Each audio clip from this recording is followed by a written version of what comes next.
Hi, welcome to Tech Tip Tuesday. Today we are continuing the second video in a series about the best softwares for writing quilt patterns. In this particular video, we're going to cover Adobe Illustrator, which is my preferred software for drawing graphics for my quilt patterns. I'm going to kind of walk you through the things that I like about it. And then in subsequent weeks, I'll kind of be contrasting that with some of the other popular softwares out there, mainly Inkscape and Affinity Designer. So stay tuned for that. Alrighty, so this is Adobe Illustrator. When you first log in and open a document, this is kind of what you have.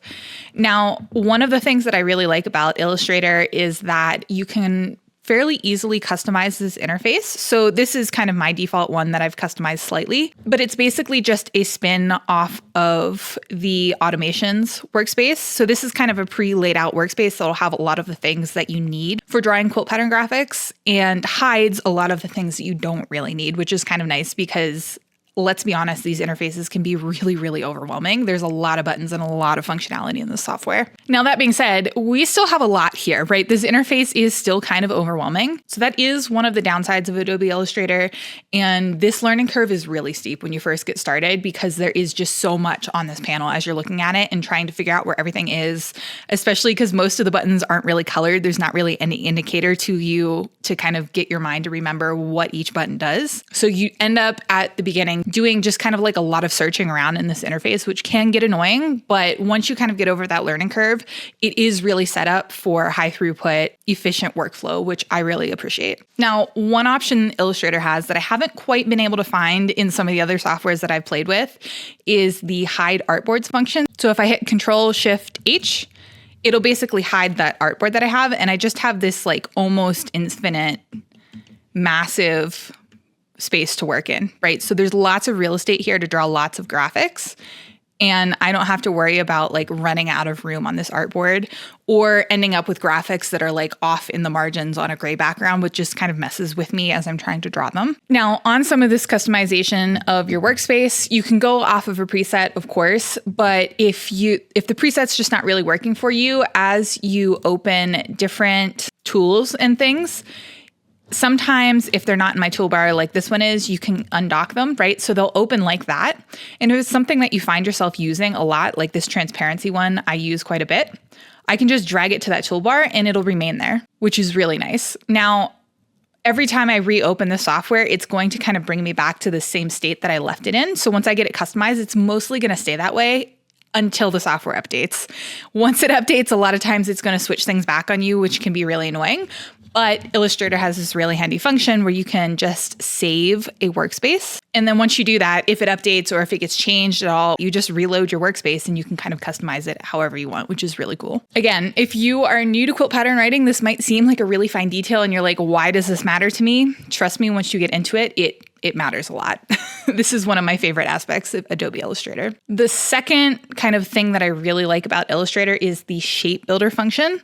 That's the tool under this little icon over here.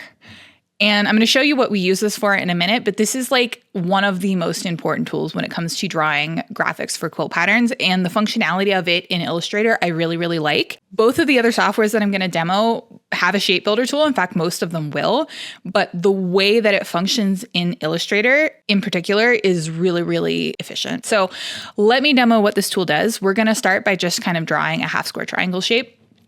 So we'll start with a square. I've just got the rectangle tool. Most of these softwares, there's a hotkey to get it locked in the aspect ratio. So you don't get, a rectangle, you get a square.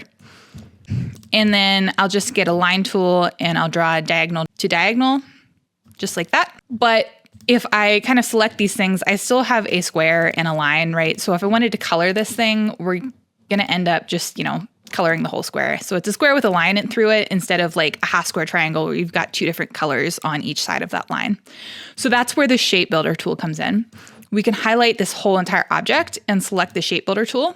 And then that's where we can kind of break this shape into whatever segments we want based on the lines we have kind of overlaid on top of it. So if I just kind of click into one of these squares, now when I kind of select one of these things, we're going to end up with two triangles that are together, and I can now color those things differently, right? So you can see as we're writing and drawing illustrations for quilt patterns, how this is going to be really important because we're talking about patches of fabric where you've got these compound shapes that are not just squares and rectangles. Most of the time we're going to be working with half square triangles, half rectangle triangles, drunkard's path blocks, right? The list goes on. And so you need to be able to color these things differently. And that requires breaking shapes down from kind of base shapes that you started with, which requires a shape builder tool.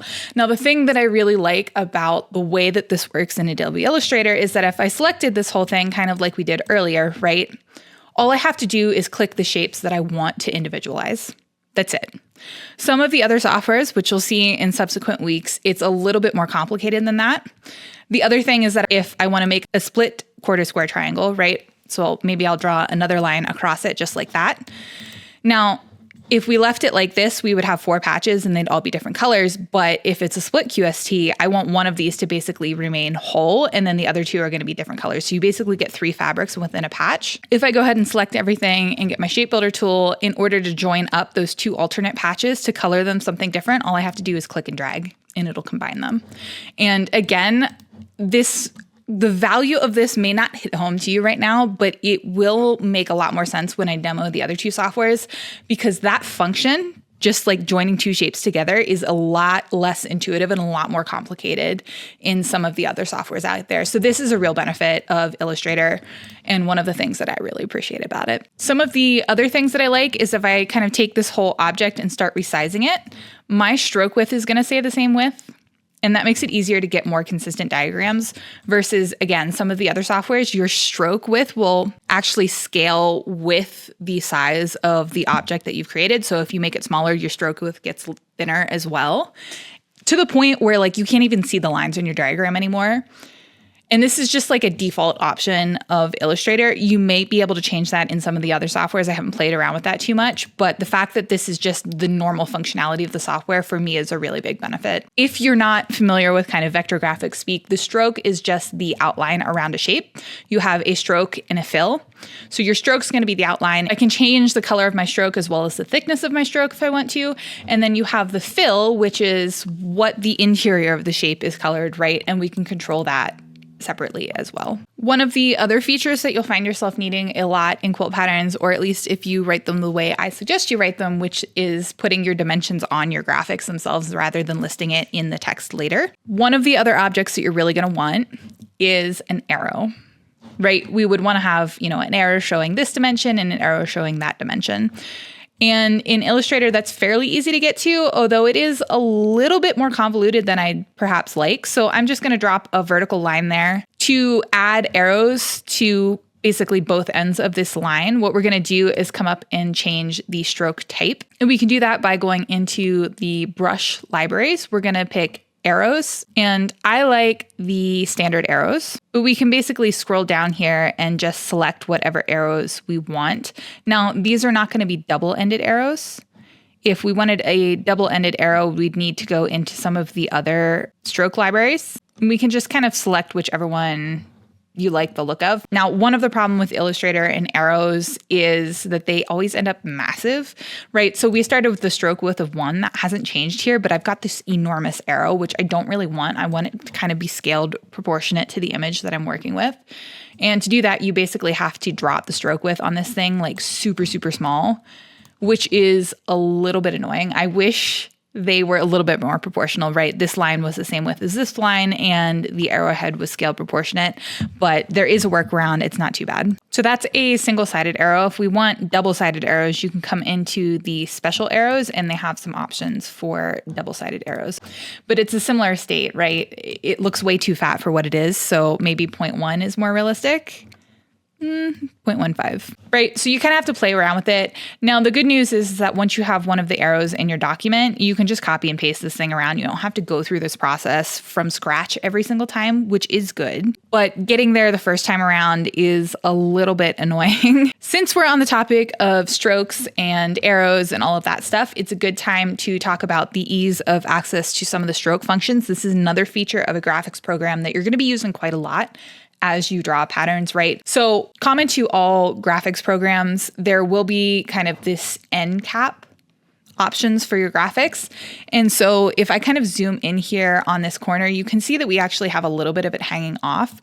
That just comes from the fact that basically the corners are extending around the edge of the stroke rather than just kind of being flush with it. I don't love that look, right? You basically get these little extra bits of fringe, which is a little bit annoying. The way to fix that is to basically change the end cap options on your stroke. And the way that you do that in Illustrator is through this stroke panel, which is how you edit a lot of the other stroke features that you might want to change for your pattern. We can just change that to a round join from a miter join. Miter is usually the default. That's usually the default for most programs. But in order to get kind of the corners of squares and things to look a little bit nicer, a round join is more appropriate. And you can see as I change that, it just fixed those little edges and I can pull those apart and we still look like triangles. It's just a little bit rounded, which prevents that kind of fringy overhang. Now, one of the other features that you might want to change about your stroke frequently when you're writing quilt patterns is making it basically a dashed line or a solid line. That's really easy to do in Illustrator as well. In the strokes panel, you just click dash and then you can adjust basically the dimensions of your gap. Because these are really small, these things only have a real size of about 1 inch. We need to drop this. So I usually end up about 3 to 6 point dashes, and that works out pretty well for most of the patterns that I'm drawing. So adjusting kind of your stroke options is really, really straightforward in Illustrator, which I like. It's all done basically through the strokes panel. And if you don't have it kind of docked to your workspace, it's easy enough to do. And I just kind of leave it on my sidebar because I'm accessing it so frequently. A couple more things that are really helpful when you're writing quilt patterns. The first is kind of ease of color adjustment. It's really nice when you're writing patterns to have swatches to work with rather than just a big color wheel where you're constantly trying to get a similar color. Illustrator has that through the swatches panel. There's a bunch of preloaded swatches. They also have libraries of different colorways and libraries of swatches that you can add. You can also customize your own swatches. So if you're a fabric designer or you're partnering with a fabric designer and you want to show the actual fabrics in the illustrations on your quilt pattern, you can do that. You just import all your swatches, you can drag them into the swatch panel, and then they'll be here and you can save that as kind of a self-contained swatch that you can then import into other quilt patterns later if you need to. It's really seamless. Now you can, of course, go around and just kind of recolor these things by dragging around your CMYK colors, hex colors, right? You can type in a hex code if you prefer to do that, right? For logo design or anything like that. I tend to not use that so much for quilt pattern design, right? Because we're just kind of usually just trying to get something visually that matches the colors used in the cover quilt. But that option is also there if you need it. Now, the last kind of feature to these softwares that's really important as you're writing quilt patterns is an export feature. So basically, once you get all of your graphics drawn, they look exactly the way you want them to. Best practice is to then take that and then export it in some sort of vector graphics format that you can import into whatever software you happen to be laying out your quilt pattern. Because more often than not, you're not going to want to write the actual pattern, the words and the page layout in Illustrator. That gets really difficult to manage. Some people do it. I actually started out that way, but it's not really functional that way and you're going to waste a ton of time. So best practice is to actually do your page layout and text in another document in another software entirely. And if you're going to do that, you want to have your graphics basically set so that when you import them, you're not at risk of like accidentally messing up your graphic or the proportions on it as you're kind of doing your page layout and driving things around. And the easiest way to do that is to just export it as a self-contained graphic. My preference is to do that via a PDF graphic. Yes, you can have pictures that are PDFs. It doesn't just have to be, these text documents. But PDF graphics are really nice because it doesn't matter what operating system you're opening them in, whether it's a Mac or a Windows or a Linux or any other systems available out there. If it's a Chromebook, it doesn't matter, right? They're all going to open and look exactly the way that you exported them. Some of the other vector graphics formats out there, that's not necessarily the case. So to export basically whatever drawings that you've got in Illustrator into a self-contained graphics file, it's really easy. You just highlight the stuff that you want to export and then right-click, export selection. That's going to bring up this export screen. And then we've got a lot of options here, right? So we can name it. We can say this is image 1. We can also specify a location for it if the default isn't good enough. We can change the image format. So you have a PNG graphic, which is just kind of a standard pixel-based image file. You've got a bunch of different options there. Now, if you're going to do a pixel-based graphic, so PNG, JPEG graphics, you will have the option for scale. So we can change it to, 600 DPI or PPI. It's the same number, dots per inch, points per inch, doesn't matter. If you're exporting kind of multiple scales, which again is more relevant if you're doing like logo design or surface pattern design or something, you can add a suffix to that file so that you can delineate which one is which. And you can also do multiple different kinds of graphics all in one go, right? So I can export both a PNG and a PDF graphic in one go once I hit export asset if I wanted to. So that's kind of a tour of Illustrator. Those are the main functions that I use a lot, and you've kind of gotten a sense of how they work, how we would use them to draw quilt pattern graphics. Now, you might be thinking, okay, what do I do with all this information? Hold your thought. Next week and the following week, we're going to kind of do the same demo in Affinity Designer and Inkscape, which are two of the other graphics programs out there that people use for quilt pattern design. And once you see how those work and kind of contrast it with Illustrator, you'll start to understand what some of the benefits of this software are over another one or vice versa, right? What are the strengths and weaknesses of each software? Alrighty, that's all I've got for today. Make sure you tune back next week. We're going to be deep diving into Affinity Designer, which if you've never seen that software before, you're definitely going to want to because price-wise, it is very attractive. Alrighty, if you found this video helpful, make sure you like and subscribe, and I will see you next week for Detective Tuesday. See ya!